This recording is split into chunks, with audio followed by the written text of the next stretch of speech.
হরে কৃষ্ণ কৃষ্ণ কৃষ্ণ হরে হরে, হরে রাম রাম রাম হরে হরে। তো আমরা আর একটি নতুন ক্লাসে, সকালের মর্নিং আর অনুষ্ঠানের পরে আমরা নিয়মিত যেমনটা ক্লাস করি তেমন আর একটি ক্লাসে উপস্থিত। সকলকে আমার সশ্রদ্ধ প্রণাম। আর আপনাদের জন্যই এই প্রোগ্রাম চলে। এতগুলো ভক্ত একসঙ্গে যখন ভগবানের কাছে প্রার্থনা করে তখন সে প্রার্থনায় প্রচন্ড শক্তি সৃষ্টি হয়।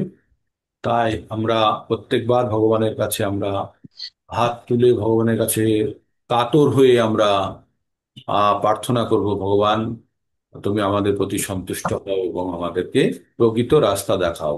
ঠিক। তো প্রথমে আমরা ভগবানকে স্মরণ করে নেব। কিভাবে ভগবানকে স্মরণ করব? ওম নমো ভগবতে বাসুদেবায়। ওম নমো ভগবতে বাসুদেবায়। ওম নমো ভগবতে বাসুদেবায়। তো আমরা ভগবান বাসুদেবকে প্রণাম জানিয়ে আবার আমরা ভগবত গীতা ভগবানের মুখনিসৃত বাণী প্রতিদিনের ন্যায় আজকেও পঠন করব।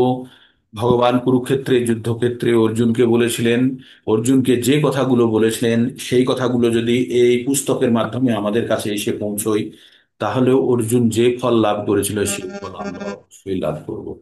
তাই ভগবদ গীতা এবং ভগবানের মুখনিসৃত বাণীর মধ্যে কোনো পার্থক্য নেই। আমরা তাই সবসময় ভগবদ গীতাকে ভগবানের স্বরূপ হিসাবে জানবো জানবো এটি ভগবানের গ্রন্থরূপ স্বরূপ। আর এটি ছাপা আছে, ভগবান ছাপা করে আমাদের কাছে বর্তমান। তাই ভগবানের পরম আশীর্বাদ নিয়ে আমরা যখন শুরু করেছিলাম প্রথম 1 এপ্রিল থেকে, যে এপ্রিল ফুল হয় না, এ ফুল বানানো হচ্ছে এপ্রিল, F-double-L বোকা। তো সেই এপ্রিল ফুলের দিন আমরা কি ভেবেছিলাম, সংকল্প করেছিলাম প্রত্যেককে আমরা ফুল বানাবো, তবে এ ফুলের বানান হচ্ছে F-U-L-L। এই ফুল মানে হচ্ছে সম্পূর্ণ, আগের ফুল মানে হচ্ছে বোকা, আর এই ফুল মানে হচ্ছে পূর্ণতা। তো আমাদের পূর্ণতা তখনই হবে যখন আমরা ভগবদ গীতার জ্ঞান অর্জন করতে পারবো। এটি মানে এই পৃথিবীর চরম সত্য। আমরা ভগবদ গীতা পঠনের মাধ্যমে ধীরে ধীরে আমরা জানতে শুরু করেছি এই পৃথিবীর চরম সত্যি কি, আর সেটি জানার জন্য আমাদের জ্ঞানের প্রয়োজন। তো এই জ্ঞান আমরা ভগবদ গীতা থেকে পাচ্ছি। ভগবদ গীতা থেকে 5টি বিষয় সম্পর্কে আমরা জানতে পারি। প্রথমটি হচ্ছে ঈশ্বর, তারপর হচ্ছে জীব, তারপর হচ্ছে প্রকৃতি, সময় এবং কর্ম। আর আমাদের প্রত্যেকের জন্য প্রথম 4টি যে তথ্য, সেগুলো সকলের জন্য একই, শুধু পঞ্চমটি কর্ম আমাদের ভিন্ন। আর এই কর্মের কারণে আমরা ভিন্ন ভিন্ন শরীর রূপী মনুষ্য রূপে আজকে বর্তমান, এবং আমাদের পূর্ববর্তী জীবনে সত্যিই কিছু ভালো কৃতকর্ম থেকেছে, সেই জন্য আজকে আমরা ভগবত কথা শ্রবণ করছি বা ভগবত কথা পঠন করছি। আমরা পঠন পাঠন করতে পারছি শুধু আমাদের পূর্ববর্তী জীবনের সুকৃতির কারণে। আর এই সুকৃতির বীজ আমাদের ভিতরে যেটা আছে, সেটাকে সঠিকভাবে লালন পালন করে আমাদেরকে বড় বৃক্ষে পরিণত করতে হবে। তাই চৈতন্য চরিতামৃতে এক জায়গাতে বলা আছে, ব্রহ্মাণ্ড ভূমিতে কোনো ভাগ্যবান জীব, মানে শুনুন আপনারা পরিষ্কার করে, ব্রহ্মাণ্ড ভূমিতে কোনো ভাগ্যবান জীব গুরু কৃষ্ণ প্রসাদে পায় ভক্তিলতা বীজ। তো এটার ব্যাখ্যা এইভাবে হয় বা মানেটা, ব্রহ্মাণ্ড মানে সমস্ত বিশ্বব্রহ্মাণ্ড, শুধু পৃথিবী নয়, বিভিন্ন লোকে বারবার জন্মগ্রহণ করতে করতে কোনো ভাগ্যবান, যারা বসে আছি অবশ্যই ভাগ্যবান, তারা কি করে, কোনো ভাগ্যবান জীব গুরু এবং কৃষ্ণের কৃপাতে কি পায়? ভক্তিলতা বীজ। এই যে ভক্তির বীজ আমাদের ভিতরে বপন করে কে? গুরু বা কৃষ্ণের কৃপাতে আমাদের ভিতরে বপন করা হয়। আর তারপরে কি হয়? তারপরে গুরু কৃষ্ণ প্রসাদে পায় ভক্তিলতা বীজ। তো এই যে ভক্তিলতা বীজ আমাদের ভিতরে যেটা বপন করা হয়েছে বা যেটা রোপিত হয়েছে, সেটাকে এবার লালন পালনের দায়িত্ব আমাদের। এই মায়ারূপী ছাগল বা গরুতে যেন না খেয়ে নেয় এই বীজকে। তো আমাদের সব সময় এটাকে আমাদের যত্ন করে রাখতে হবে, আমাদের এটাকে প্রোটেক্ট করতে হবে। তাই এটাকে যত্ন করতে গেলে এর চারিদিকে আমাদের কি করতে হবে? বেড়া দিতে হবে, তাই না? বেড়া দিতে হবে, ফেন্সিং যেটাকে বলি। বেড়াটা কিসের দিতে হবে? আমাদের জ্ঞানের আর আমাদের অনুশীলনের। আমাদের জ্ঞান অর্জন করতে হবে যে কি দিয়ে আমরা বেড়া দেব। আর বেড়াটা যখন দিচ্ছি সেটা হচ্ছে অনুশীলন কিভাবে, আর প্রত্যেক মুহূর্তে দেখতে হবে যে আমরা বেড়াটা ঠিক দিয়েছি কিনা। তাই তাই আমাদের ওই যে বীজটাকে, গাছটাকে আমরা যদি ঘিরে দিই, তাহলে কিন্তু গাছের স্বাধীনতা নষ্ট হলো না। কখনোই ভাববো না গাছটাকে ঘিরে দিয়েছি মানে গাছের স্বাধীনতা নষ্ট হলো না, গাছটাকে রক্ষা করার জন্য। তাই আমাদের সবসময় জানতে হবে আমরা যে নিয়মের মধ্যে থাকি, নিয়ম আমাদের স্বাধীনতাকে হরণ করার জন্য নয়। আমাদের নিয়ম হচ্ছে আমাদেরকে প্রোটেক্টেড রাখার জন্য, আমাদের সংরক্ষিত রাখার জন্য, আমাদেরকে ঠিকভাবে বাইরের মায়ার প্রভাব দ্বারা আমাদেরকে যেন যা বেশি আমাদের ডিস্টার্ব না হতে হয়, সেই জন্য আমাদেরকে চারটে নিয়মের মধ্যে বেঁধে রাখা। সরি, নিয়ম চারটে কি কি? নিয়ম চারটে হচ্ছে আমিষ আহার বর্জন। এক মিনিট, হ্যাঁ। হরে কৃষ্ণ হরে কৃষ্ণ, কৃষ্ণ কৃষ্ণ হরে হরে।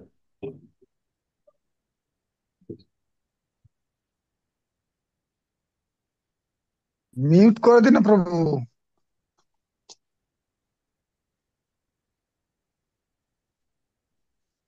হরে কৃষ্ণ।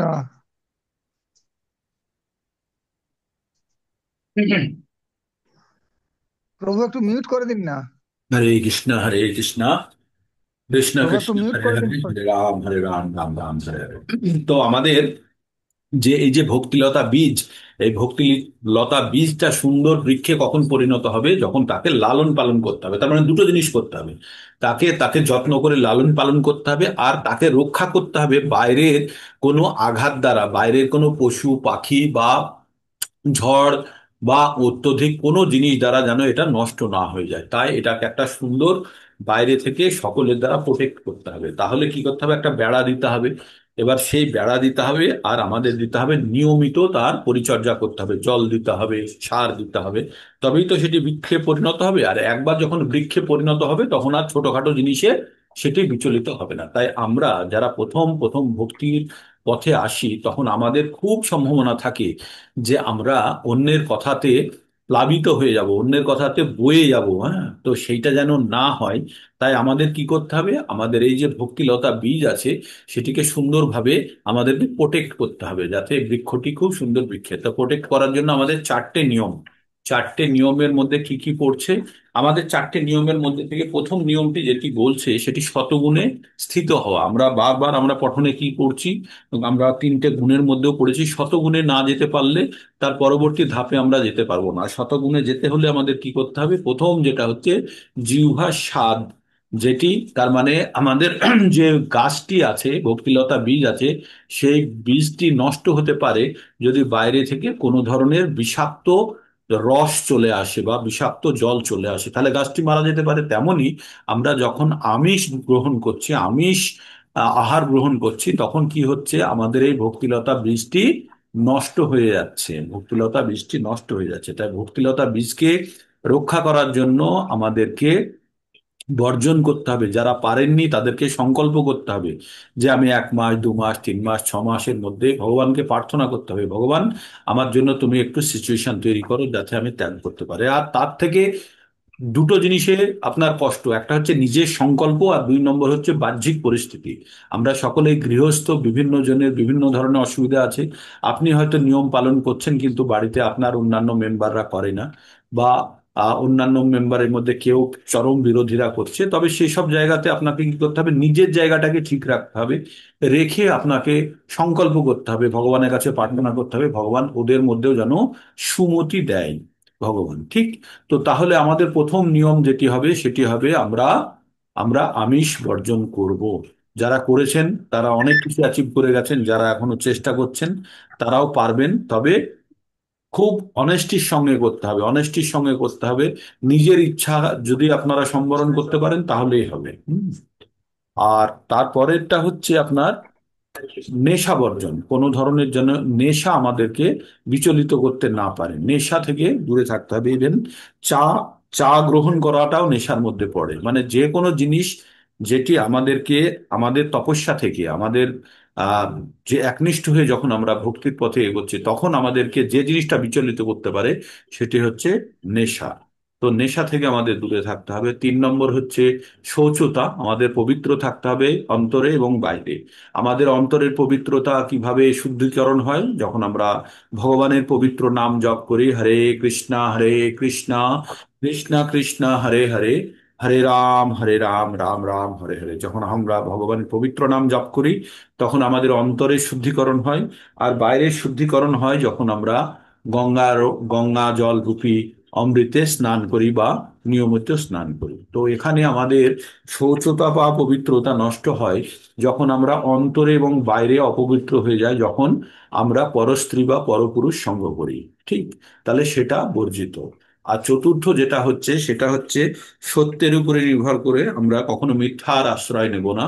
তাই লটারি, জুয়া ইত্যাদি পাশা থেকে আমাদের বিরত থাকতে হবে। তো এই চারটি নিয়ম আমাদের কঠোরভাবে পালন করতে হবে, তাহলে ভক্তিলতা বীজটি নিজে থেকে কেউ নষ্ট করতে পারবে না। আর তাতে প্রতিদিন নিয়মিত জল, সার বা যেগুলো দিই সেটি হচ্ছে নিয়মিত ভগবানের নাম জপ, যেটির দ্বারা নিয়মিতভাবে যখন আমরা সেই চারা গাছটিকে আমরা তার প্রয়োজনীয় খাদ্য এবং জল দেব, তখন সে সুন্দর বৃক্ষে পরিণত হবে। তাই আমাদের নিয়মিত ভগবানের নাম জপ আর এই চারটে নিয়ম যখন আমরা পালন করব, অবশ্যই আমাদের ভক্তির পথে অগ্রগতি থেকে কেউ আমাদের আটকাতে পারবে না। তাই আপনারা বারবার, আপনারা সকালবেলায় বা এই যে আমাদের শুদ্ধ শতগুণে থেকে আপনারা ভক্তি যোগের অনুশীলন করেন সকালবেলায়, এটি আপনাদের ভক্তিলতা বীজকে আরো সুন্দরভাবে লালন পালনের জন্য উৎসাহিত করছে। ঠিক, তো আমরা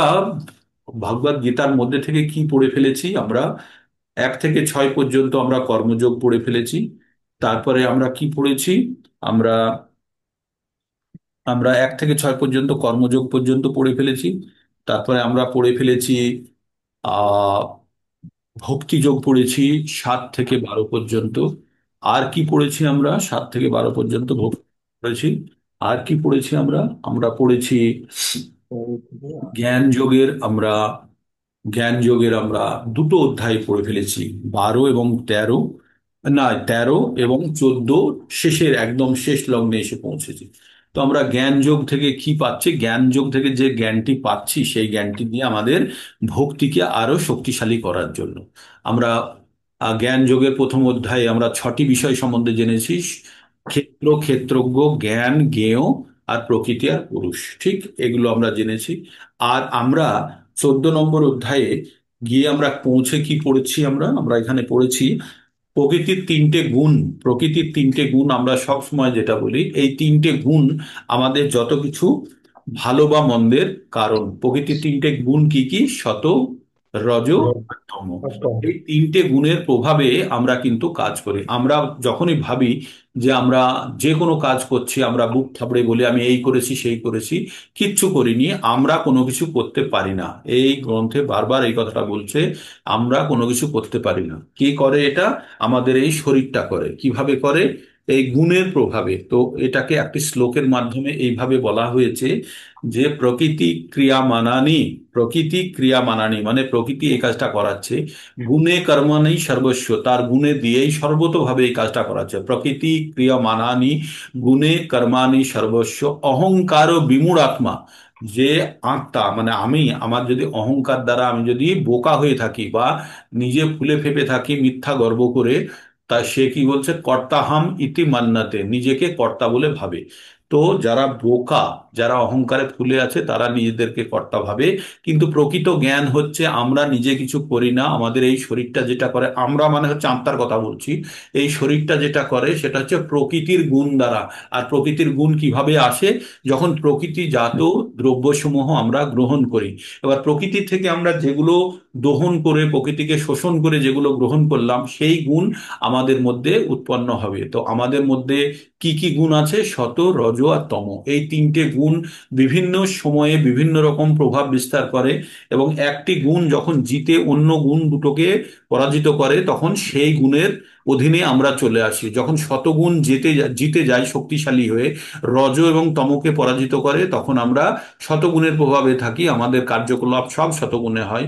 যখন রজগুণ তম এবং শতগুণকে পরাজিত করে, তখন আমরা রজগুণের প্রভাবে চলে আসি। আর আমরা যখন তমগুণ আমাদেরকে প্রভাবিত করে যখন তমগুণ রজ এবং শতকে হারিয়ে দেয়। তো আমাদের কি করতে হবে? আমাদের সবসময় শতগুণে থাকতে হবে। এবার শতগুণে থাকতে গেলে আমাদের কি করতে হবে? আমাদের রজ এবং তমকে পরাজিত করে রাখতে হবে। তো শতকে আমাদের কি করতে হবে? শতগুণকে উন্নত করার জন্য যে অনুশীলনগুলোর দরকার সেগুলো করতে হবে। আর রজ আর তমকে হারানোর জন্য দরকার যেগুলো সেগুলো করতে হবে, তাই না? তাহলে আমরা শতগুণে উন্নত হতে পারবো। এবার আমাদের লক্ষ্য কিন্তু শতগুণ নয়। আমাদের লক্ষ্য হচ্ছে প্লেনে চড়ে উড়ে যাওয়া। আমাদের এই ট্যাক্সি টোটোগুলো আমাদের কোনো উদ্দেশ্য নেই। তাহলে প্লেনে উঠতে গেলে আপনাদের কোথায় যেতে হবে? এয়ারপোর্ট। এয়ারপোর্ট না গেলে প্লেনে আপনার বাড়ির ছাদ থেকে প্লেন উঠতে পারবে না। তাহলে এয়ারপোর্টে যেতে হবে, আর এয়ারপোর্টটা হচ্ছে শতগুণ। হ্যাঁ, এয়ারপোর্টটা হচ্ছে শতগুণে পৌঁছানোর পরেই আমরা প্লেনে উঠতে পারবো। আর প্লেনে ওঠাটা হচ্ছে আপনার সব গুণের বাইরে, এটা হচ্ছে মানে গুণাতীত অবস্থা। এর গুণাতীত অবস্থা হলে কি হয়? তখন আর এই জড়জাগতিক কোনো কিছুর সঙ্গে তার সম্পর্ক না, প্লেন মাটির উপরে উঠে গেছে, তাই না? আর মাটির সঙ্গে তার সম্পর্ক নেই। তাই তেমনি যারা গুণাতীত হয়ে যায় তারা শতগুণকেও পিছনে ফেলে। যখন প্লেনটা উড়ে যায় তখন এয়ারপোর্টকেও ছেড়ে দেয়, তাই না? এয়ারপোর্টকেও ছেড়ে দেয়। তো তাই আমরা শতগুণে থেকে তবেই আমরা গুণাতীত অবস্থার দিকে যেতে পারবো। আর কালকে মাতাজি জিজ্ঞেস করছিলেন না যে আমরা কোনোদিন গুণাতীত অবস্থায় যেতে পারবো কিনা? আপনাকেই আমি উল্টো করে জিজ্ঞেস করি, কখনো ভেবেছিলেন ভগবত গীতা পঠন করে ভগবত গীতার জ্ঞান পাবো আমি? কখনো প্রথম দিন যেদিন শুরু করেছিলেন ভেবেছিলেন এই বইটা কি? কিছুই তো বুঝছি না। কিন্তু আজকে ধীরে ধীরে ধীরে ধীরে আপনারা জ্ঞানের মধ্যে প্রবেশ করেছেন, অনেকখানি আপনারা জ্ঞান অর্জন করে ফেলেছেন, তাই না? আর এই জ্ঞানকেই বারবার আরো মার্জিত, আরো চকচকে করে আমরা তরবারিতে শান দেব। দিয়ে কি করব? আমাদের সব থেকে বড় শত্রু কে আমরা পড়েছি? আমাদের সব থেকে বড় শত্রু হচ্ছে কাম। আর সে লুকিয়ে থাকে কোথায়? ইন্দ্রিয়ে, মনে আর বুদ্ধিতে। তো এই কাম রূপী শত্রুকে আমাদেরকে আমাদের জ্ঞানের খড়গ দ্বারা, জ্ঞানের তরবারি দ্বারা আমাদেরকে তাকে খণ্ড খণ্ড করতে হবে। তবেই আমরা যদি ভালোভাবে ভক্তি করতে পারি। তো আমাদের ভক্তির চরম অবস্থা হচ্ছে গুণাতীতে যাওয়া। আর যারা গুণাতীতে চলে যায় তাদের গুণগুলি কি কি হয় সেটি আপনাদের আর একবার পড়ে শোনাবো। গুণাতীত অবস্থাতে হলে আমরা কি কি হয় 22 থেকে আমরা শুরু করে লাস্ট পর্যন্ত পড়ে নেব। হুম। উম, 22 থেকে 25 পর্যন্ত এই চারটে শ্লোকের মধ্যে গুণাতীত অবস্থা বলছে। কি বলছে? প্রকাশং চ শ্রী ভগবান উবাচ প্রকাশং চ প্রবৃত্তিং চ মহমেব চ পাণ্ডব না দেষ্টি না সং প্রবৃত্তানি না নিবত্তানি কাঙ্ক্ষতি উদাসীনো वदासीनो पुनर्जो न विचलते गुणावर्तन्त इत्येवं जहोबष्ठति नेङ्गते समो दुःख सुखो स्वस्थ समोलोष्टास्म काञ्चन तुल्यो प्रिय प्रिय धीरस्तत्व निन्दा धीरो तुल्यो निन्दा आत्मसंस्तुति मान अपमानय च तुल्य तुल्य मित्रारिपक्षय सर्वरंभ परित्यागी गुणातीत स उच्यते। গুণাতীত স উচ্চতে, উচ্চতে মানে বলা হয়। আর গুণাতীত তাকে গুণাতীত বলা হয়। কাকে গুণাতীত বলা হয়? বলছে হে পাণ্ডব, যিনি প্রকাশ, প্রবৃত্তি ও মোহ আবির্ভূত হলে দেশ করেন না। আমাদের মধ্যে যখনই মোহ প্রকাশ মানে কোনো জিনিস পাওয়ার ইচ্ছা বা কোনো জিনিসের প্রতি টান প্রবৃত্তি হলেও সে তার প্রতি তার কোনো ঘৃণা নেই। সেগুলি নিবৃত হলেও আকাঙ্ক্ষা করে না। সেগুলো যদি দূর থেকে সরে যায়, আমার কোনো চাওয়া পাওয়া আছে, সেগুলো যদি দূর থেকে সরে যায় তাতেও আমার মনের মধ্যে কোনো তার জন্য আকাঙ্ক্ষা তৈরি হয় না। যিনি উদাসীন অবস্থায় থেকে সমস্ত গুণসমূহের দ্বারা বিচলিত হন না, কোনো জিনিসে কিছু যায় আসে না, সে উদাসীন। কিন্তু গুণসমূহ স্বীয় কার্যে প্রবৃত্ত হয়। কিন্তু গুণসমূহ স্বীয় কাজে কাজে এমন জেনে অবস্থান করে যে আমার গুণ দ্বারা আমি চালিত, এটা জেনে সে স্বীয় কাজে নিজের ধর্মের নিজের কাজে প্রবৃত্ত হয়, এমন যেন অবস্থান করেন। তার চঞ্চলতা প্রাপ্ত হন না। যিনি আত্মস্বরূপে অবস্থিত থাকেন, সুখ দুঃখে সমভাবাপন্ন, সুখেও কিছু যা আসে না, দুঃখেও কিছু যা আসে না। যিনি মাটির ঢেলা, মাটির ঢেলা পাথর এবং সোনাকে একই রকম দেখেন, তার মধ্যে কোনো পার্থক্য খুঁজে পান না। যিনি প্রিয় অপ্রিয় বিষয়ে কোনো রকম মানে মনের তার মধ্যে কোনো বিরোধ নেই, সমমনোভাবাপন্ন। ঠিক আছে? সমভাবাপন্ন। হুম। যে প্রিয় আর অপ্রিয় বস্তু, যিনি ধৈর্যশীল, নিন্দা স্তুতি মান অপমানে সমভাবাপন্ন, তার কিছুই যায় আসে না, তার নিন্দা করুন স্তুতি করুন মান অপমানে কিচ্ছু যায় আসে না। যিনি শত্রু এবং মিত্রকে উভয়েরই প্রতি সমভাবাপন্ন, যিনি শত্রু আর মিত্র একই যার কাছে, যিনি সমস্ত কর্মযোগ দম পরিত্যাগ করেছেন, মানে কোনো ধরনের নতুন কোনো পরিকল্পনা তার কাছে নেই, তিনি সব কিছু পরিত্যাগ করেছেন, তাকে কি বলা হয়? গুণাতীত অবস্থা। এই গুণাতীত অবস্থা ধীরে ধীরে একই ভাবে, একদিনে কেউ যদি ভাবে আমি গুণাতীত হয়ে গেছি, তাহলে সেটা হবে ফল্গু বৈরাগ্য, মানে লোক দেখানো বৈরাগ্য। হ্যাঁ? তো আমাদের এগুলো অনুশীলনের মাধ্যমে ধীরে ধীরে আসবে, এমন না কি আজকেই আমি শুনলাম আর সকাল থেকে আমার শত্রু মিত্র এক হয়ে গেল, আমি কোনো জিনিসে বিচলিত হলাম না। সেগুলো হবে তাৎক্ষণিক ফল্গু বৈরাগ্য বলে, মানে যেমন শ্মশান বৈরাগ্য, শ্মশানে যখন আমরা যাই, গিয়ে সঙ্গে সঙ্গে কি মনে হয়, আরে এই মানুষ তো মরে গেছে, সব মায়া মোহ, আবার বাড়িতে চলে এসে 3 দিন পরে যেমন ছিলাম তেমন হয়ে যায়, তাই না? তো এই জিনিসগুলো এই তৎক্ষণাৎ পেয়ে তৎক্ষণাৎ হারানোর নয়, এগুলো ধীরে ধীরে আমাদের প্রাপ্ত করতে হবে। তারপরে 26 নম্বর শ্লোকে বলছে, মাং মাম চ যো অব্যভিচারেণ ভক্তি যে যোগেন সেবতে সগুণান সমতীত্যৈতান ব্রহ্ম ভূয়ায় কল্পতে। তো এবার আসল কথাটি বলে দিলেন, যিনি ঐকান্তিক ভক্তিযোগ সহকারে আমার সেবা করেন। মাং চ যো অব্যভিচারেণ, ব্যভিচারেণ কথাটা খুব গুরুত্বপূর্ণ, আমরা এর আগেও কয়েকবার পড়েছি।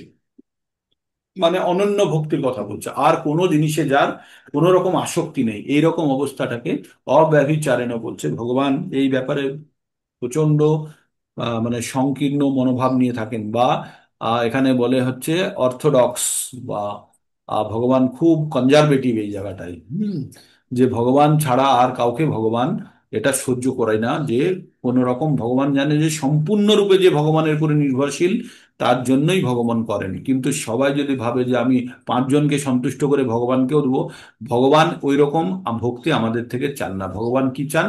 অব্যভিচারেণ, অনন্য ভক্তি চায়, না অন্য আর কোনো কিছু নয়, সম্পূর্ণভাবে ভগবানের প্রতি একাগ্র ভক্তি। কোথায় পড়েছিলাম আমরা? ব্যবসায়াত্মিকা বুদ্ধি একহ কুরুনন্দন। তো ব্যবসায়াত্মিকা, আমরা যদি ব্যবসায়াত্মিকা হই, তাহলে আমাদের লক্ষ্য কি হবে? একহ কুরুনন্দন, বহু শাখা হনন্তশ্চ বুদ্ধয় অব্যবসায়ী নাম। যখন তার বুদ্ধি বিভিন্ন দিকে, হাজার দিকে বিভক্ত হয়ে যায়, সে বুদ্ধির কোনো জোর থাকে না বা তেজ থাকে না। তেমনি আমাদের ভক্তি যদি হাজার দিকে বিভক্ত হয়ে যায়, তখন সে ভক্তি আর কোনো কার্যকারী ক্ষমতা রাখে না। তাই আমাদের ভক্তি কেমন হবে? নারকেল গাছের মতো, অব্যভিচারণা, একটা দিকে, একটা দিশাতে, একটি দিকে প্রভাবিত প্রবাহিত হবে, সেটি হচ্ছে ভগবানের চরণে। ঠিক? তো ভগবান এখানে খুব শক্তভাবে বলেছে, মাং চ অব মাং চ য অব্যভিচারেণ ভক্তি যোগেন সেবতে সগুণান সমতীত্যাইতান ব্রহ্ম ভূয়ায় কল্পতে। তবেই সে ব্রহ্ম ভূয় ব্রহ্ম ব্রহ্মভূত অবস্থা প্রাপ্ত হবে। এবং ব্রহ্মভূত অবস্থা প্রাপ্ত মানে হচ্ছে যে যে গুণাতীত হয়, তবেই ব্রহ্ম মানে ভূয় অবস্থা পাওয়া যাবে। ঠিক? তো যেমনটা আমরা যদি এইভাবে ভাবতে পারি, একটা লোক সাধারণ মাটির উপরে আছে তমগুণে, সে দোতলা বাড়িতে থাকলো রজগুণে, আর সে বাড়ির ছাদের উপরে যখন পৌঁছে গেছে, তখন সব দিক থেকে উন্মুক্ত হয়ে গেছে, তখন সে শতগুণে। আর যখন এই ছাদ থেকে এবার উপরে উঠে গেছে, আর কোনো সংস্পর্শই নেই মাটির সঙ্গে, তখন হচ্ছে সেটা হচ্ছে ব্রহ্মভূত অবস্থা, বা সেটাকে বলছে গুণাতীত, মানে কোনো গুণের সঙ্গে সে আর যুক্ত নেই। তো এইভাবে ভগবান গুণাতীত অবস্থার কথা ব্যাখ্যা করেছেন। তারপরে ভগবান যেটা 27 নম্বর শ্লোকে বলছে, ব্রহ্মানো ব্রহ্ম জ্যোতির্হি প্রতিষ্ঠা অহম অমৃতস্য অব্যয়স্য চ অমৃতস্য অব্যয়স্য চ শাশ্বতস্য চ ধর্মস্য শৈকান্তিক চ সুখ সুখস্য ঐকান্তিকস্য চ, ভাঙলে এটা হয় তাহলে, ব্রহ্মণ হি প্রতিষ্ঠা অহম অমৃতস্য অভয়স্য চ শাশ্বতস্য চ ধর্মস্য সুখেশ সুখেশ ঐকান্তিকস্য চ, মানে অনেক স লাগানো আছে। হ্যাঁ? ব্রাহ্মণ ব্রাহ্মণ হি प्रतिष्ठाः ब्रह्मण हि प्रतिष्ठा अहम अमृतस्य अभयस्य च शाश्वतस्य च धर्मस्य ধর্মস্য সুখস্য ঐকান্তিকস্য চ। তো বললো, ভগবান বলল, আমি নির্বিশেষ ব্রহ্মের প্রতিষ্ঠা, আশ্রয়, অব্যয় অমৃতের শাশ্বত, ধর্মের ঐকান্তিক সুখের আমি আশ্রয়। তো ভগবান এখানে যে কথাটি বলতে চেয়েছে, ব্রহ্মের স্বরূপ হচ্ছে, ব্রহ্ম স্বরূপটা কি বলছে, যেখানে অম অমরত্ব, মানে ব্রহ্মস্থিতিতে যখন পৌঁছে গেলে সে অমরত্ব, অবিনাশ, অবিনশ্বরত্ব, নিত্যস্থ আনন্দ, পরমার্থ উপলব্ধির প্রথম স্তর হচ্ছে ব্রহ্ম উপলব্ধি। তো পরমাত্মা, যে আমরা যে পরমার্থ, আমাদের জীবনের চারটে পরমার্থ কি? ধর্ম, অর্থ, কাম ও মোক্ষ। এই যে মোক্ষর মধ্যে যখন আমরা যাচ্ছি, তখন এই উপলব্ধির প্রথম স্তর হচ্ছে ব্রহ্ম উপলব্ধি। দ্বিতীয় স্তর হচ্ছে পরমাত্মার উপলব্ধি, এবং পরম তত্ত্বের চরম স্তরের উপলব্ধি হচ্ছে পরমেশ্বর ভগবানের উপলব্ধি। তাহলে ব্রহ্মস্থিতি হচ্ছে নিজের মধ্যে, তারপরে যখন ব্রহ্মস্থিতির পরে যেটা হচ্ছে, সেটা হচ্ছে দ্বিতীয় স্তর হচ্ছে পরমাত্মার উপলব্ধি। মানে আমরা আগে নিজেকে যখন, প্রথমে আমাদের তিনটে স্তর বললো, তাহলে প্রথমে আমরা সম্পূর্ণরূপে নিজেকে জেনে গেলাম, সম্পূর্ণরূপে নিজেকে যখন মুক্ত করলাম সবকিছু থেকে, সেটা হচ্ছে ব্রহ্মস্থিতি, সেটি হচ্ছে প্রথম স্তর।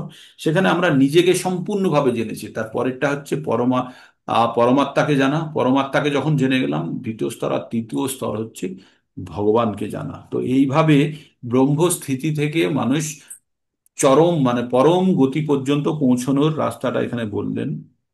তারপরে বললেন, তাই পরমাত্মা ও নির্বিশেষ ব্রহ্ম একই ও উভয় তত্ত্বের পরমেশ্বর ভগবানের অধীন তত্ত্ব। সপ্তম অধ্যায়ে ব্যাখ্যা করা হয়েছে জড় প্রকৃতি পরমেশ্বর ভগবানের নিকৃষ্ট প্রকৃতি প্রকাশ। ভগবান তার পরাশক্তির কণিকাসমূহের দ্বারা অনুৎকৃষ্টা জড় প্রকৃতি সক্রিয় করেন। তার মানে পরাশক্তি যখন অপরার মধ্যে ঢোকে, তখন সেটা সক্রিয় হয়।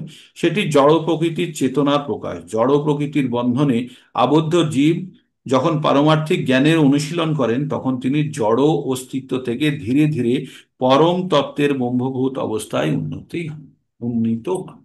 মানে কি বলতে চাইলেন ভগবান এখানে, যেটা বলেছেন, বলছে আমরা জড় শরীর দিয়ে তৈরি, আর এটা জড় শরীর হচ্ছে, এটা ভগবানেরই অংশ। এটা হচ্ছে অপরা শক্তি। তার মধ্যে যখন চেতনা শক্তি ঢুকলো, পরাশক্তি ঢুকলো, তখন একটা জীবে পরিণত হলো। এই জীব যখন পরমার্থিক উন্নতির জন্য এই ব্রহ্মভূত অবস্থা যখন পায়, যখন জ্ঞান লাভ করে, কখন পায়? যখন প্রকৃত জ্ঞান লাভ করে। আজকে আপনারা 14 নম্বর অধ্যায় না পড়লে আপনারা ব্রহ্মভূত অবস্থা সম্বন্ধে জানতে পারতেন। আর এই ব্রহ্মভূত অবস্থা কি? যখন ওই যে কোয়ালিটিস গুলো বললাম, যে যখন শতগুণের ঊর্ধ্বে, শতগুণের ঊর্ধ্বে যখন একজন ব্যক্তি চলে যায়, তখন সে নিজের স্থিতিকে উপলব্ধি করতে পারে। সে বুঝতে পারে যে আমি জড় জগতের মধ্যে কোনো জায়গাতে নেই, আমি 6 ফুট মাটির উপরেই আমি এখন বর্তমান আছি। তখন আর সে জড় জগতের সঙ্গে কোনো রকমের ভাবে সে কানেক্টিভিটিতে নেই। যেমনটা আমি বললাম, মাটিতে দোতলা আর ছাতের উপর, এটা হলো আপনার তম, রজ আর শত। আর ছাতের উপর থেকে যখন ছাদ ছেড়েও যখন আমি উপরে দাঁড়িয়ে আছি, তখন সেটা হলো ব্রহ্মভূত অবস্থা। এবার ব্রহ্মভূতের পরেই আমাদের পরমাত্মার উপলব্ধি, এবং তারপরে চরম ভগবানের উপলব্ধি। তো এগুলো সব উপলব্ধির বিষয়। এগুলো ওই সাইকেল চালিয়ে চালিয়ে প্র্যাকটিস করার মতো। সাইকেল পড়ে কেউ গিয়ে চালাতে পারবে না। বাড়িতে বই পড়লো যে সাইকেল চালাতে হবে, হ্যান্ডেল ধরে প্যাডেল ঘোরালেই সাইকেল চলবে, সেটি হচ্ছে প্রাথমিক জ্ঞান। তারপরে সেই জ্ঞানের অনুশীলন করতে হবে। এবার জ্ঞানের অনুশীলন করার পরেও যখন একদম সাইকেল চালাতে এক্সপার্ট হয়ে যায়, তখন দেখবেন সে হ্যান্ডেল ছেড়েই আবার সাইকেল চালাচ্ছে, তাই না? প্রথমে যখন শুরু করে সে হ্যান্ডেল ধরেও চালাতে পারে না, কিন্তু যখন সে এক্সপার্ট হয়ে যায়, তখন সাইকেলের হ্যান্ডেল ছেড়েও সে সাইকেল চালাতে পারে। তো তেমনই আমরা যখনই আমাদের ধীরে ধীরে যখন আমাদের অগ্রগতি হবে, আর সেটা হবে অনুশীলনের মাধ্যমে। জ্ঞান অনুশীলন করতে সাহায্য করবে। আমরা যে জ্ঞান অর্জন করছি, সেই জ্ঞান আমাদের যে ভক্তির অনুশীলন করতে আমাদেরকে আরো শক্তভাবে সাহায্য করবে। তো এই ছিল আমাদের 14 নম্বর অধ্যায়। 14 নম্বর মানে জ্ঞান যোগ। জ্ঞান যোগের শেষে আমরা কি জানলাম? যে আমাদের তিনটে জ্ঞানের ঊর্ধ্বে তিনটে গুণের ঊর্ধ্বে উঠতে হবে। তিনটে গুণ কি কি? তম থেকে ঊর্ধ্বে রজ, রজত থেকে হলো শত। এবার শতগুণের পরে, শতগুণে এসে এবার আমাদের এই অনুশীলনগুলো যখন আমরা করতে শুরু করব, ধীরে ধীরে ধীরে ধীরে আমরা গুণাতীত অবস্থা পেয়ে যাব। গুণাতীত অবস্থা পাওয়া মানেই আমরা কিন্তু চরম প্রাপ্তির দিকে চলে গেছে। তার সে জন্ম মৃত্যুর গুণাতীত অবস্থা মানেই সে জন্ম মৃত্যুর চক্র থেকে বাইরে হয়ে গেছে। বা তার পরবর্তী ধীরে ধীরে ধীরে তার উন্নতি হয়ে বা সে ভগবানের পরম আহ, মানে যে চরম ভগবানের অবস্থা বা ভগবানের চরম রূপ সেটা সে উপলব্ধি করবে। তো এইবার আপনাদেরকে আমি আজকে, যেহেতু আমার কাছে সময় আছে, আপনাদের থেকে আমি শুনতে চাইবো আপনারা কি বুঝলেন যে এই 14 নম্বর অধ্যায় পর্যন্ত পঠন করে আপনাদের কি কখনো মনে হচ্ছে যে আমরা কিছু শিখতে পাচ্ছি বা আমাদের কিছু অগ্রগতি হচ্ছে? আপনারা নিজের নিজের কথা বলুন। এবার আজকে আমার কাছে 10-12 মিনিট সময় আছে, বলুন, আমি শুনি। বা আপনারা কি রিয়ালাইজেশন হচ্ছে? আপনাদের কি খুব খুব কঠিন মনে হচ্ছে, এটা করা সম্ভব নয়, বা এটা করা যায়, একটু ধীরে ধীরে নিয়ম পালন করলেই করা যাবে? এরপরে আরো আমরা পড়বো, আরো 3টে জ্ঞানের চ্যাপ্টার পড়বো, 4টে, 15, 16, 17, 18। 18 নম্বর তো সামারাইজ, সবগুলোকে গুছিয়ে একসঙ্গে বলবে। এই হ্যালো। ভূতের উপরে প্রচন্ড ভাবে বলা আছে। তো হ্যাঁ মাতাজি, বলুন কি বলছিলেন। প্রথমে তো কিছুই বুঝতে পারছিলাম না, এখন তো বেশ ভালোই বুঝতে পারছি। আপনার সব কথা যখন সব শ্লোক পড়ছেন হ্যাঁ। সেগুলো কান দিয়ে ভালোভাবেই শুনছি। আগে তো শ্লোক শুনতামই না, শুধু বাংলাগুলোই দেখতাম। হ্যাঁ। আর হ্যাঁ। এখন মনে হচ্ছে চেষ্টা করলে পারবো, আরো জানার আগ্রহ বাড়ছে। আমাকে কি করতে হবে যখন কোনো বললে ভালো কাজ হতো। করছি। হ্যাঁ, যখন কোনো কাজ করছি এটা আমি অন্যায় করছি এই ফিলিংসটা হচ্ছে। হ্যাঁ। হ্যাঁ, এই ফিলিংসটা হচ্ছে এটা আমার করা যাবে না, এটা আমার ঠিক না, এই অনুভূতিগুলো আসছে। খুব ভালো। প্রভুজি। তার মানে আমাদের ভিতরে, আমাদের মধ্যে একটা অ্যাওয়ারনেস এসছে, আমাদের কি করা উচিত আর কি করা উচিত না, অন্তত এটা জানতে পেরেছি, তাই না? তো জ্ঞানের হ্যাঁ, এবারে আপনি অনুশীলন করবেন, তাহলে ওইগুলোকে যখন আপনি বর্জন করবেন, যেটা করা উচিত নয়, তখনই দেখবেন আপনার মধ্যে শুদ্ধিকরণ হচ্ছে, তাই না? তখন আপনি আরো হ্যাঁ। ধীরে ধীরে ধীরে শত স্তরে উন্নতি হতে পারবেন। আর শত স্তরে উন্নতি যেন হলেই আপনার সব কথাগুলোই আমি ফিল করতে পারছি, সব কথাগুলো ফিল করতে পারছি। আপনি কি মানে বলতে চাইছেন, খুব ভালো, এটা হচ্ছে কোথায় উপলব্ধি। আমাদেরকে নিয়ে যেতে চাইছেন? প্রভুজি। বলুন প্রভুজি। প্রভু, বলুন প্রভু, বলুন। প্রভুজি একটু আসতে বললে একটু ভালো, মানে আপনার স্পিডটা একটু, গতিটা একটু বেশি মনে হচ্ছে আজকাল আর কি। যে হয়তো আমাকে লাগছে, অন্যকে কিরকম লাগছে জানি না। একটু উম, হতে মানে পারে। গলার গতিটা, গতিটা না, একটু হতে ধীরে পারে। বললে হ্যাঁ, হ্যাঁ। না না, হতে পারে, যাই আমি হোক, হয়তো খুব ভালো লাগছে। হ্যাঁ, না না, হয়তো। মাতাজির বক্তব্যটা একদম 100% ঠিক। মাতাজি বললেন, এটা ফিলিংসটা আমারও আসছে, এটা 100% ঠিক। ঠিক এই আছে। ফিলিংসটা যেন থাক, সবার মধ্যে জাগ্রত হোক, আশীর্বাদ করুন। এই ফিলিংসটা দারুণ, এটা হ্যাঁ, আমার তো মধ্যে হচ্ছে। আপনাদের উপলব্ধি হোক, এই উপলব্ধি একমাত্র উদ্দেশ্য, আমাদের যে সকালে অনুষ্ঠান করাটার উদ্দেশ্য হচ্ছে আপনাদের উপলব্ধি হোক, তারপরে আপনারা এটাকে নিজের ক্ষেত্রে প্রয়োগ করবেন, ঠিক? এই তো নিরামিষ নিরামিষ ভোজটা, নিরামিষ আহারটা যেন আমাকে চাপিয়ে দেওয়া মনে হচ্ছিল, কিন্তু এখন নিজে থেকেই মনে হচ্ছে যে আমিষ খাওয়াটা সত্যি অপরাধ, অপরাধ। ভগবান কি বললেন আগে চোদ্দ নিরামিষ। নম্বরের 14 নম্বরের 4 নম্বর শ্লোকে বললেন, সর্বজনীষু কন্তেয় মূর্তয় সম্ভবান্তি য তাসাং ব্রহ্ম মহাজনের অহম বীজ পদ পিতা। মানে সকলের আমি বীজ প্রদানকারী পিতা। তাই কোনো জীবকে হত্যা করা কিন্তু ভগবানের সন্তানকেই হত্যা করা। তাহলে ভগবান কোনো অবস্থাতেই আমাদের প্রতি খুশি হবে না, এটা অন্তত জেনে আপনাদের এটা অপরাধ তো হওয়া উচিত না। একটা মুরগি, তারও তো বাঁচার জীবন, মানে তারও তো শক্তি আছে। তার জীবনকে যখন আপনারা হত্যা মানে বাধা দিচ্ছেন, তার জীবনে পাপ কাটানোর জন্য সে এসছে, কিন্তু তার জীবনটাকে সম্পূর্ণরূপে যদি পাপ কাটাতে না পারে, তাহলে তার পারমার্থিক উন্নতি হবে না, পরবর্তী ধাপে সে পৌঁছতে পারবে না। তো এই বাধা দেওয়ার জন্য কিন্তু এটাকে আমাদেরকে ভোগ করতে হবে, এই কষ্ট আমাদের ভোগ করতে হবে। তো আমরা যারা বাঙালি তারা সবাই আমরা আমিষ গ্রহণ করি, আমরা ছোটবেলা থেকে অভ্যস্ত। কিন্তু এটার বাইরে বেরিয়ে, হ্যাঁ মাতাজি, প্রভু, বলুন মাতাজি, বলুন। বলছি যে জীব কি জীব, জীব বলতে তো পোকামাকড়ও বোঝায়। হ্যাঁ। এখন তো আমাদের পোকামাকড় মারতে গেলেও তো ভয় লাগে, মানে মনে হয় হ্যাঁ। যে পাপ করছি। হ্যাঁ, অবশ্যই অবশ্যই পোকামাকড় মারতে গেলেও ভয়। তবে একটা জিনিস জানতে হবে যে পোকামাকড়কে যত দূরে সরানো যায়, মশাতে গুড নাইট লাগানোর পরিবর্তে মশারি লাগিয়ে শুতে হবে আমাদেরকে কারণ আপনি জানবেন এই জড় জগতে সব সময় আপনাকে সংগ্রাম করতে হবে। কিসের জন্য? এই জড় জগৎ মানে কষ্টের জায়গা। যে বিছানায় ছারপোকা আছে শুলেই কামড়াবে আপনাকে। তো পৃথিবীটা ছারপোকায় ভর্তি, আপনাকে সবসময় আপনি কত ছারপোকা মারবেন, তার থেকে যত তাড়াতাড়ি নিজেকে আপনি এই জগৎ থেকে বিচ্ছিন্ন করতে পারেন সেটাই চেষ্টা করতে হবে। আমরা এখানে স্থায়ী, আমাদের যেন কখনোই মনে না হয় যে আমার বাড়ি 5 তলা আছে, 8 তলা 10 তলা বানাবো, বানিয়ে এখানে চিরকাল থাকবো না। রাজমিস্ত্রি, আমরা সব রাজমিস্ত্রি।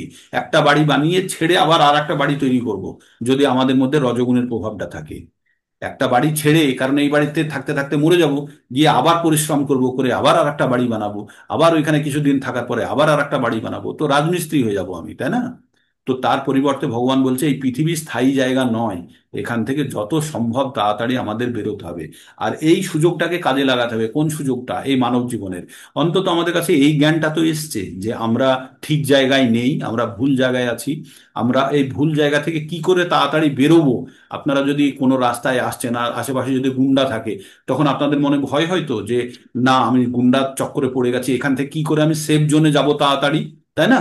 মাথার মধ্যে তো এই চিন্তা ভাবনা আসতে হবে যে পৃথিবীটা, এই দুনিয়াটা আমাদের মোটেই শান্তির জায়গা নয়। এর নাম কি বলেছে? দুঃখালয়ম অশাশ্বতম। এটা দুঃখের জায়গা এবং অশাশ্বতম, এটা স্থায়ী নয়। তাই আমাদের সবসময় মনে রাখতে হবে যে কিভাবে আমরা ট্যাকেল করে এখান থেকে বেরোবো। তাই আপনাদের প্রভুজি, মাথায় হ্যাঁ, বলুন মাতাজি। প্রভুজি, বলুন। বলছি আমি তো খুব বেশি দিন ক্লাস করিনি, আমি তাও আমার মনোজগতে যেন মনে হচ্ছে কেমন একটা বদল, পরিবর্তন আসছে, ফিলিংসটা কেমন একটা হচ্ছে হচ্ছে। প্রতিদিন খাওয়ার আগে। হ্যাঁ, হ্যাঁ। আমি তো খুব বেশি দিন আপনার ক্লাসে জয়েন করিনি, কিন্তু কোথায় একটা কি পরিবর্তন হচ্ছে, হচ্ছে। বাট আমি ধরতে পারছি না। ঠিক আছে, আস্তে আস্তে পরিবর্তন একদিনে হলে খুব মুশকিল, কিন্তু আস্তে আস্তে ওটা সাস্টেনেবল হয়। একদিনে হয়ে গেলে সেই পরিবর্তনটা আবার টেকে না, কিন্তু যদি আস্তে আস্তে পরিবর্তনটা হয় তাহলে সেই পরিবর্তনটা সাস্টেনেবল, মানে স্থায়িত্ব পাবে। হ্যাঁ, খুব ভালো। হ্যাঁ, ধীরে ধীরেই হচ্ছে, কিন্তু কি উপলব্ধি করতে পারছি না। ঠিক আছে, আস্তে আস্তে আপনি কম নিন। কিন্তু আপনি তো কালকে পড়াচ্ছিলেন না, এ মেয়ে তো মেয়ে নয় যেন দেবতা নিশ্চয়, বাক্য অলংকার হ্যাঁ, পড়াচ্ছিলেন না হ্যাঁ, হ্যাঁ, কালকে? হ্যাঁ, তো হ্যাঁ, হ্যাঁ, আমাদের মধ্যে এই পরিবর্তনগুলো ধীরে ধীরে আসবে, কোনো চিন্তার কিছু নেই।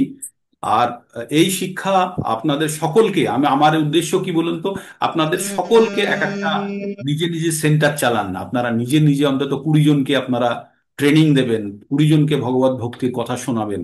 এটাই হবে আপনাদের চরম পাওয়া, মানে আপনারা প্রত্যেকে যখন, তাহলে কি হবে, আমাদের পরিবার অনেক বড় বিস্তৃত হয়ে যাবে। অনেক মানে ব্যক্তিকে আপনারা ভগবত ভক্তি পথে আনতে পারবেন। ভগবান তো তাই চেয়েছেন। ভগবান কি বলেছেন?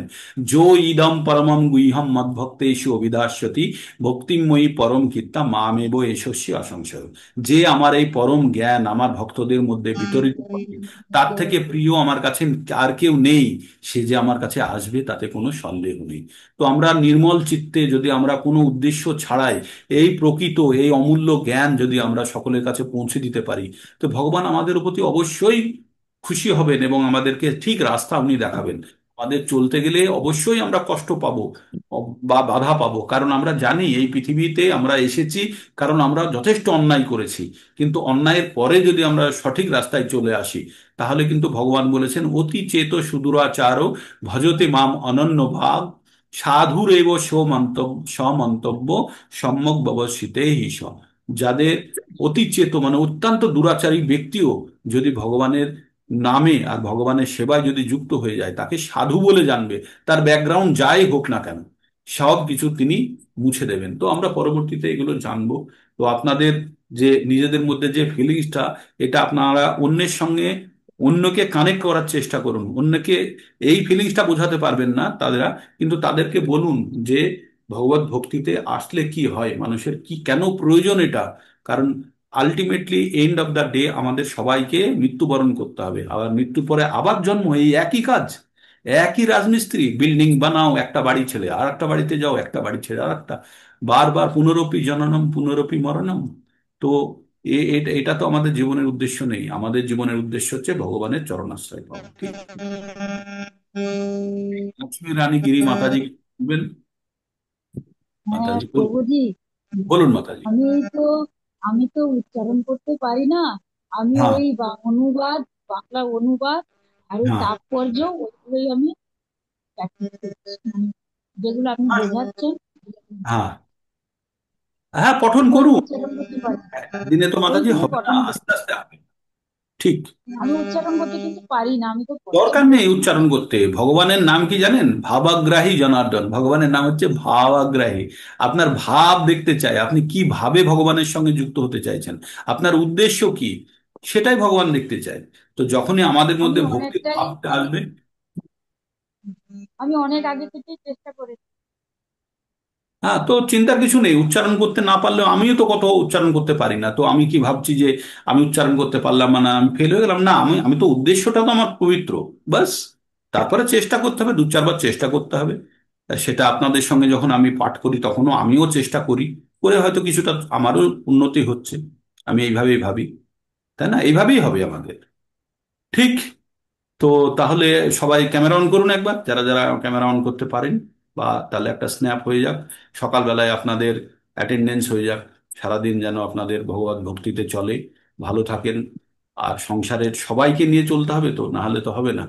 তো সেটার জন্য আপনাদেরকে সারাদিনের প্রস্তুতি নিয়ে সুন্দরভাবে, ঠিক, ভগবান ভক্তিতেই আহ মানে সবসময় যখন মনের মধ্যে একটা জিনিস চলবে, তখন কিন্তু আপনি দেখবেন যে অন্য জিনিস আসতে পারবে না। যেমন আমি বলি যে আমাদের মনকে যখন টিভি সিরিয়াল এসে সবসময় মাথাকে চালনা করে, তার জায়গায় যদি ভগবত ভক্তির কথাটা আপনার মাথার মধ্যে থাকে, তাহলে টিভি সিরিয়াল আসার জায়গা পাবে না, তাই না? একটা বোতল আছে, বোতলটা খালি, তাতে হাওয়া ভর্তি আছে। এবার হাওয়াকে বার করতে গেলে কি করতে হবে? আরো ভারী জিনিস তার মধ্যে দিতে হবে, তাই না? তো যখনই জল ঢেলে দেবো তখন কিন্তু হাওয়া বেরিয়ে গেছে। তো তেমনি আমাদের মাথা কখনো খালি থাকতে পারে না, কিছু না কিছু ভর্তি হবেই। আর সেই কিছু না কিছু ভর্তি হওয়াটা আজগুবি বা আলতু ফালতু জিনিস দিয়ে ভর্তি হওয়ার পরিবর্তে যদি ভগবান কথায় ভর্তি থাকে, তাহলে অন্যান্য জিনিসগুলো এসে এই জায়গাটা নিতে পারবে না। ঠিক। তাই সেই জন্য আমরা সবসময় বলি কি, ভগবানকে স্মরণ করো, ভগবানকে স্মরণ করো। তাহলে আমাদের যে ভক্তিলতা বীজ আছে সেই গাছটাকে বাইরের পশু পাখি এসে খেয়ে নষ্ট করতে পারবে না, ওটা প্রোটেক্টেড থাকে। তাহলে আজকে এখানেই শেষ করি। আবার পুনরায় কালকে সকালে, কালকে ভগবদ গীতার শ্লোকা রিসাইটেশন আমরা করব। তো যেগুলো 11টা পর্যন্ত, কটা পর্যন্ত দেওয়া ছিল, আপনারা সবাই প্র্যাকটিস করবেন নিজে নিজে। আর ওগুলো একটু এই জন্যই আমরা করতে চাইছি, কারণ ভগবদ গীতা তো আমরা পঠন করছি, একটু ওগুলো পরিষ্কার হলে আরো নিজের উপরে কনফিডেন্সটা আসবে আপনি যখন কাউকে ব্যাখ্যা করবেন। তো তারপরে আমরা ছোট ছোট ক্যাম্প করব, ছোট ছোট camp in the sense area ভিত্তিক। যেমন ব্যারাকপুরে মনমোহন প্রভু আছে, ওখানে আমরা একটা দিন একটা অনুষ্ঠান করব। আশেপাশে যারা 10-12 জনকে আমরা সংগ্রহ করতে পারি, করে তাদের সঙ্গে 2 ঘন্টা 3 ঘন্টা একটু বেশি সময় আমরা আলোচনা করব ভগবত ভক্তির কথা। আরো নতুন ভক্তদেরকে এনে আমরা সেখানে জড়ো করব, তাদেরকেও আমরা বোঝানোর চেষ্টা করব যে ভক্তি কেন জীবনের জন্য প্রয়োজনীয়, তাই না? শ্রেয় কোনটা আর প্রেয় কোনটা সেটা জানা উচিত। তাহলে শ্রেয় জেনে গেছেন। শ্রেয় হচ্ছে অনেক দূরের জিনিস দেখা, আর প্রেয় মানে হচ্ছে কাছের জিনিস দেখা। তো আমরা আমাদেরকে শ্রেয় থেকে, প্রেয় থেকে বেরিয়ে শ্রেয়র দিকে যেতে হবে। ঠিক আছে। তো এখানে হরে আমরা কৃষ্ণ প্রভু। হরে বলুন, কৃষ্ণ প্রভু। প্রভু বলুন। ওই 4-5 মিনিট সময় হবে, তাহলে একটা গল্প বলুন। হ্যাঁ বলুন, বলুন বলুন, 3 মিনিট সময় নিয়ে নিন, বলুন। আচ্ছা, ওই মাতাজি বললো না, মশার মশার কথা বললো। হ্যাঁ হ্যাঁ হ্যাঁ তো একটা কথা মনে পড়লো। হ্যাঁ মায়াপুরে, হ্যাঁ মায়াপুরে তো ওখানে মানে 2 জন প্রভু গেছেন। হ্যাঁ। তো একজন আমাদের মানে বাঙালি, হুম। বাঙালি আর একজন হচ্ছে জার্মান। হ্যাঁ তো দুইজন, দুইজন একটা রুম শেয়ার করেছিল দুইজন। হ্যাঁ তো ওই দোল পূর্ণিমার সময় তো হ্যাঁ কেউ কেউ তার কারোর সাথে তেমন ইয়ে করছে না। ধীরে ধীরে ধীরে ধীরে তো যে আমাদের যে বাঙালি প্রভু ছিলেন, উনি ওই রাত্রিবেলা মশারি টাঙিয়েছেন। হ্যাঁ এই, মশারি টাঙান উনি অল আউট লাগিয়েছেন। হ্যাঁ তো ওই প্রভু, জার্মানের প্রভু বলছেন যে আপনি অল আউট কেন লাগাচ্ছেন? হ্যাঁ লাগালে দেখছেন এই মশাগুলো কেমন ছটফট করছে, তাদের কত কষ্ট হচ্ছে। হ্যাঁ হ্যাঁ। তারপর এরা ধীরে ধীরে ধীরে ধীরে মানে বলতে লাগলেন, নিজেদের গল্প করতে লাগলেন। মশারি, তো বললেন আপনি মশারি টাঙান। হ্যাঁ মশারি তো উনি প্রথম দিন টাঙানি, তারপরের দিন টাঙিয়েছে, তারপর থেকে শোনবার পরে হ্যাঁ এই যে জার্মানির প্রভু, ইনি ছিলেন কমান্ডো ছিলেন। হ্যাঁ একজন কমান্ডো ছিলেন। কমান্ডো থেকে উনি প্রচুর মানে প্রচুর একে হত্যা করেছেন। প্রচুর, হ্যাঁ এই লাইন লাইন দিয়ে দাঁড় করিয়ে দাঁড় করিয়ে মারতো সব। গুলি করে হ্যাঁ, মার। হ্যাঁ, দেখতো তারা ছটফট করতো, কিভাবে ছটফট করছে সেটা দেখতো। তো এরকম, তো যখন মারতো তখন সবাই ভীত সন্ত্রস্ত হতো। হুম, তার মনের মধ্যে একটা, মুখের মধ্যে একটা মানে ভয়ের ছাপ, যে হ্যাঁ এক্ষুনি গুলি করে মারবে। হুম, তো একজন, সে আছে চুপচাপ দাঁড়িয়ে আছে, তার হুম, মধ্যে কোনো পরিবর্তন নেই। হ্যাঁ, তো দেখার পরে উনি বলছে, এই এখানে এসো। হ্যাঁ, ডাকলো, ডাকার পরে বলছে, তুমি কিছু, তোমার মনের মধ্যে কিছু হচ্ছে না, তোমার ভয় হচ্ছে না? হ্যাঁ, তো ও বললো, না ভয় হচ্ছে না। কেন? তো বলছে যে, আমি তো জানি আপনি আমাকে কি মারবেন, হ্যাঁ, আপনি আমাকে মারবেন যে আমার ভিতরে যে আত্মা আছে, সে হ্যাঁ, আত্মাকে আপনি মারতে পারবেন না। আমি তো, হ্যাঁ, আমার শরীরটা যাবে হ্যাঁ, কিন্তু আমার আত্মাটা তো যাবে না, আত্মাকে কেউ মারতে পারে না। হ্যাঁ, তখন ও বললো, আচ্ছা ঠিক আছে, চলো তুমি। হ্যাঁ, ওকে নিয়ে গেলো, নিয়ে আলাদাভাবে হ্যাঁ, বসালেন। হ্যাঁ, নিজের গল্পটা উনি বলছেন, আলাদাভাবে বসালেন। হুম, বসানোর পরে তার কাছে জানতে চাইলো সবকিছু। ঠিক, হ্যাঁ, ধীরে ধীরে তখন সে তার গল্প বলতে লাগলো, বলছে আমি এরকম মানে ইসকনের এই প্রভুপাদের এটা শুনেছিলাম, শোনার পর থেকে আমার মধ্যে এই পরিবর্তন হয়েছে। তখন হ্যাঁ, সে দুইজনে মিলে তার সাথে ওখান থেকে পালিয়ে যায়। হ্যাঁ, পালিয়ে যাওয়ার পরে সে এই সংস্পর্শে আসে। আসার পরে সে তখন ধীরে ধীরে একটা মন্দিরে মন্দিরে চলে যায়, দুইজনে মিলে একটা মন্দিরে যাওয়ার পরে এই সংস্পর্শে আসার পরে ধীরে ধীরে ধীরে ধীরে তার পরিবর্তন হয়ে গেছে।